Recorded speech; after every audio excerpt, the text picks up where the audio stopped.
Isang mapagpalaya at makabuluhang araw sa inyo, mga mag-aaral.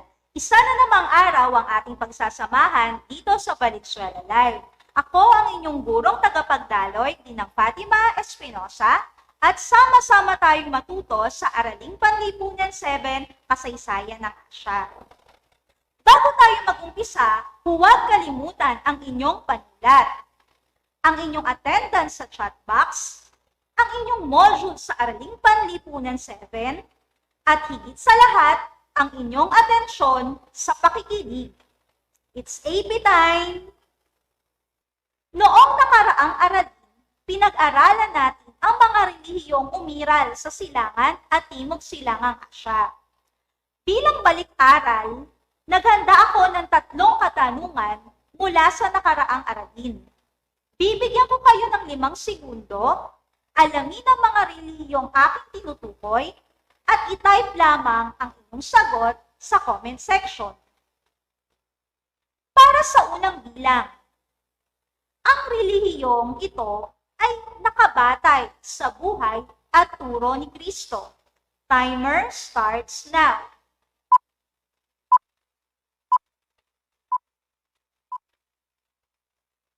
Ang tamang sagot, Kristyanismo. Para sa ikalawang bilang, itinatag ito ni Siddhartha Gautama.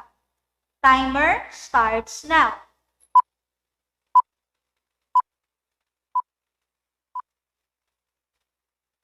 Ang tamang sagot, Budismo. Para sa ikatlong katanungan, naniniwala kay Allah at ang Quran ang nagsisilbing banal na aklat. Timer starts now.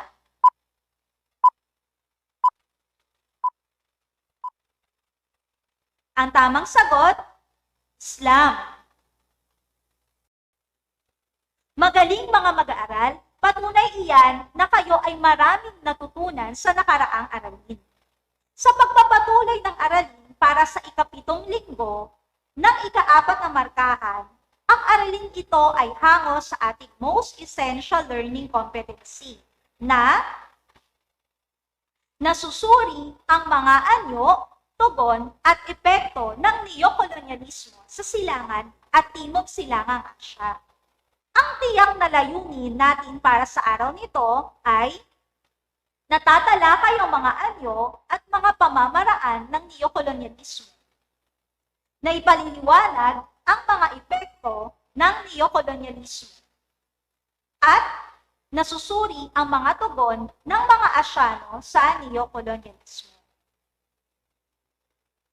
Bago natin umpisahan ang ating aralin, ay magkaroon muna tayo ng suri larawan. Tignan ang mga larawan at tukuyin ang hinihinging salita. Bibigyan ko kayo ng 10 segundo upang suriin ang mga larawan.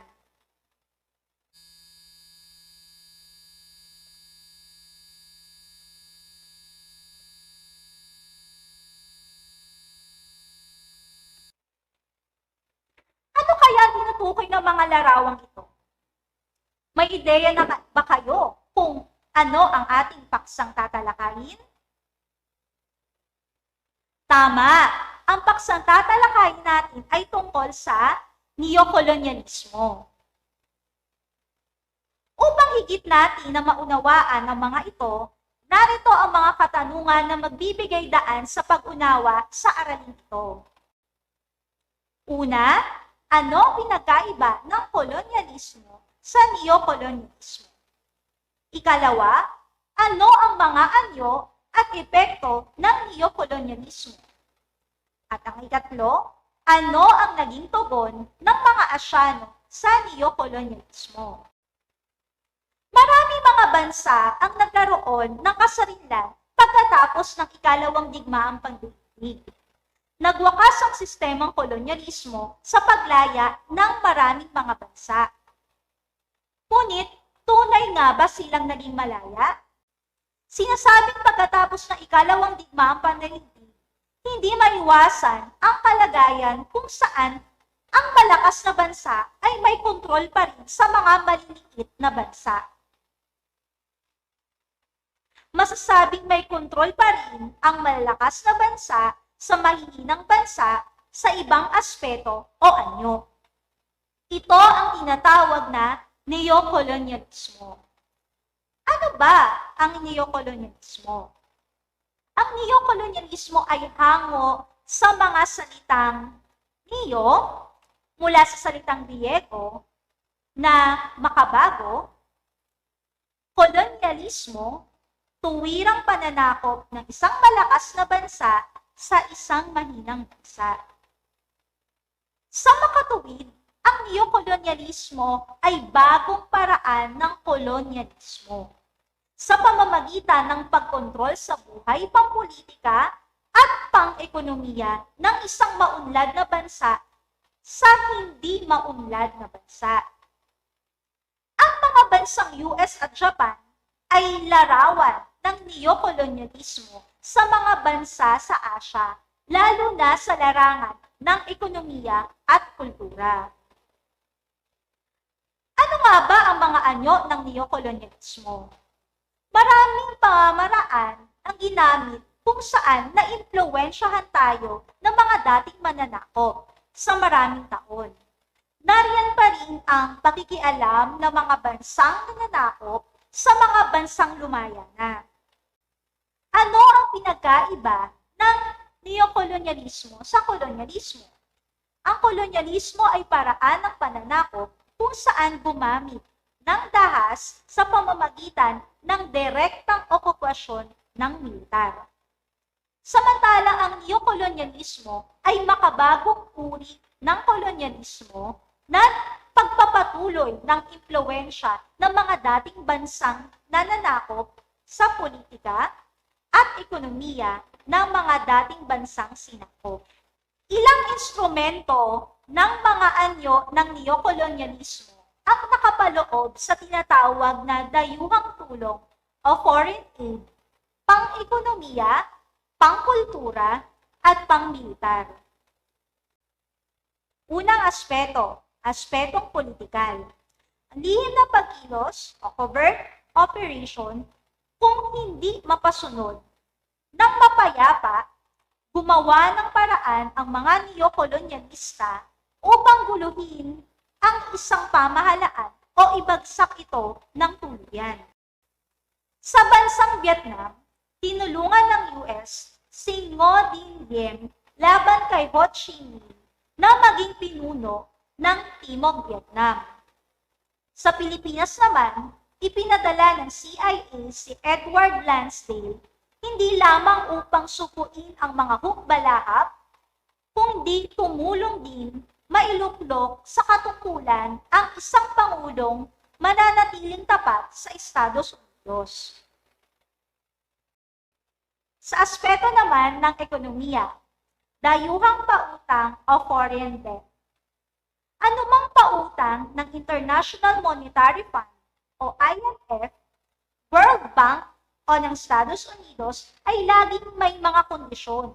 Kabilang sa mga kondisyon ang pagbubukas ng ekonomiya sa dayuhang namumuhunan at kalakalan, pagsasapribado ng mga kumpanya at pagbabalangkas ng mga monopolyo, pagpapababa ng halaga ng salapi at pagsasaayos ng sistema ng pagbubuwis. Kung hindi susundin ng mga kondisyong ito, hindi makakautang ang mga umutang. Para naman sa aspetong pangkultura, kaisipan ang hinawakan ng mga ganitong pamamaraan. Maraming Pilipino ang naipadala sa Estados Unidos upang magpakadalubhasa. Tinatawag sila mga pensyonadong mag-aaral at kumikilos ng tila Amerikano nang magbalik sa Pilipinas. Natutunan ng mga Pilipino ang mga bagay na totoong banyaga sa kanilang kamalayan tulad ng Christmas, Santa Claus, snow, at mistletoe. Sa totoong, hindi naman natatagpuan sa bansa natin. Maging ang mga aklat sa paaralan ay dumadakila sa buhay ng mga bayaning Amerikano tulad ni Washington, Jefferson, at Lincoln. Bahagi ng mga imperialistang kultural ang pagpasok ng iba't ibang pagkain Amerikano tulad ng hotdog, hamburger, at mansanas. Mayroong masamang epekto sa mga Pilipino ang pagpapairal ng wikang Ingles bilang paggamit sa mga paaralan. Para naman sa aspetong militar, pagkatapos ng digmaan, ipinamigay ng Estados Unidos ang mga natitira nilang kagamitang militar. Ang pagpapadala ng mga pulis at sundalo sa Estados Unidos upang magsanay. Pagpapalaganap ng mga tagapagpayong militar upang tulungan ang pamahalaan sa pangangalaga ng seguridad ng bansa. Narito naman ang mga epekto ng neokolonyalismo sa silangan at timog silangang Asya. Overdependence o labis na pagdepende sa iba. Malinaw na umasa ng labis ang mga tao sa mga mayayamang bansa, lalong-lalo na sa may kaugnayan sa United States.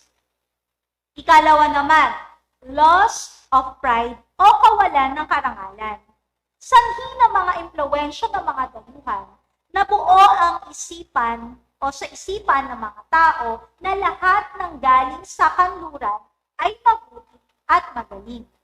Na siyang dahilan kung bakit ang tao ay nawalan ng interes sa sariling kultura at produkto. At ang ikatlo ay ang continued enslavement o patuloy na pang-aalipin. Ang mga umuunlad na bansa ay malaya sa prinsipyo, ngunit ang mga maliliit na bansa ay patuloy pa rin na nananatili sa mga kolonyal at kapitalistang interes ng kanluran. Ang lahat ng aspekto ng kabuhayan ay kontrolado pa rin ng kanluranin. Dumako naman tayo sa mga tugon ng neokolonyalismo sa mga bansa sa silangan at timog silangang Asya. Ang makabago at tahimik na paraan ng pananakop na tinatawag na neokolonyalismo ay ang pangunahing dahilan kung bakit patuloy pa rin ang pagpasok ng impluwensya ng mga kanluraning bansa sa Asya. Ang mga sumusunod ay iba't ibang paraan na naging tugon ng mga Asyano sa silangan at timog silangang Asya. Pagtanggap ng tulong pinansyal upang makabangong muli ang ekonomiyang nalugmok sa digmaan. Pagtanggap ng tulong militar para sa pagsasanay ng mga pulis at sundalo upang makasiguro sa seguridad ng bansa. Pagpayag sa pang-ekonomiya at pang-militar na pakikipagkasundo, paghingi ng tulong teknikal o pagyakap sa pagbabagong kultural na dala ng mga kanluranin. Tandaan, ang neokolonyalismo ay bagong paraan ng kolonisasyon sa pamamagitan ng pagkontrol sa buhay, pampolitiko at pang-ekonomiya ng isang maunlad sa hindi maunlad na bansa. Iba-iba ang neokolonyalismo. Mayroong pang-militar, pang-politika, pang-ekonomiya, at pang-kultura. Ang neokolonyalismo ay maaaring magbunga ng mabuti at di mabuti batay sa bansang nagsagawa ng patakarang neokolonyalismo. Mayroong mabuti at di mabuting epekto ang neokolonisasyon sa ating bansa, lalo na sa aspetong kultural. Bilang isang Pilipino, ano ang mga pamamaraang inyo nang nagawa na nagpapakita ng pagpapahalaga sa kulturang Pilipino?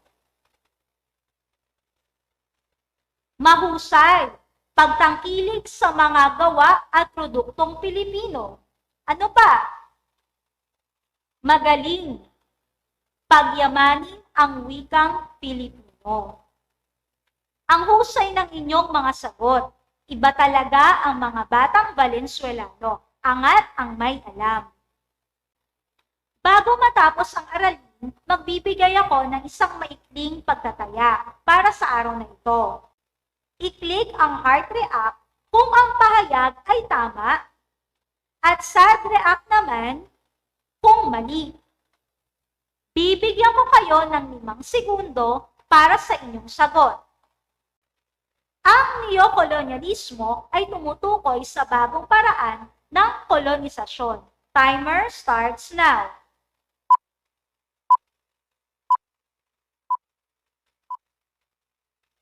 Ang sagot, tama.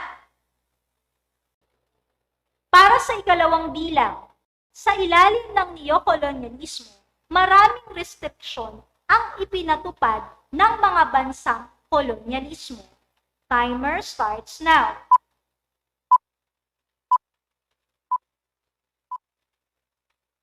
Ang sagot, tama. Para sa ikatlong bilang, ang neokolonyalismo ay may paraan sa pagkontrol sa buhay, pampolitiko, pang-ekonomiya ng isang maunlad na bansa sa hindi maunlad na bansa. Timer starts now.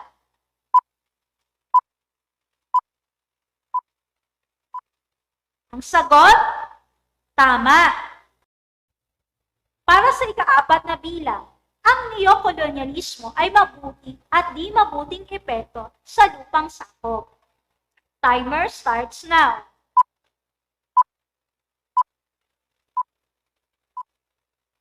Ang sagot, tama. Para sa huling bilang, ang overdependence at loss of pride sa mga bansang nasakop ay mga halimbawa ng epekto ng neokolonisasyon. Timer starts now.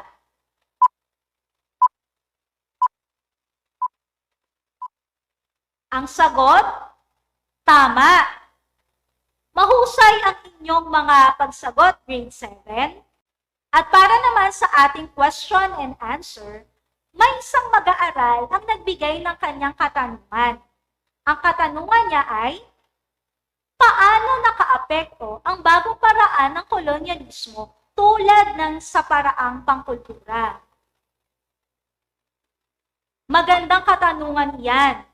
Malaki ang epekto ng neokolonyalismo lalo na sa aspetong kultural sa pamamagitan ng pagtatangkilik sa kultura ng ibang bansa na impluwensyahan ng mga ito ang kaisipan, paniniwala, at pati na rin ang pag-uugali. Naway nasagot ko ang inyong mga katanungan, mga bata. Kung hindi ko man nabasa at nasagot ang inyong mga katanungan, ay huwag kayong mag-alala. Dahil maaari namang itong mabigyan ng kasagutan ng inyong guro sa araling panlipunan sa pamamagitan ng follow-up discussion. Para naman sa inyong takdang aralin, sagutan ang gawain mula sa inyong learning modules. Gumawa ng isang sanaysay, pumili ng isa at talakayin. Una, walang bansa ang makapag-isa. Ang ikalawa naman ay ang sariling pagkakakilanlan ay nawala dahil sa kulturang dayuhan.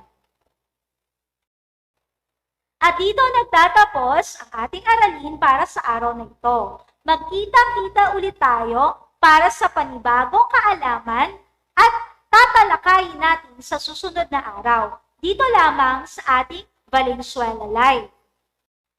Maraming salamat sa inyong aktibong pakikinig.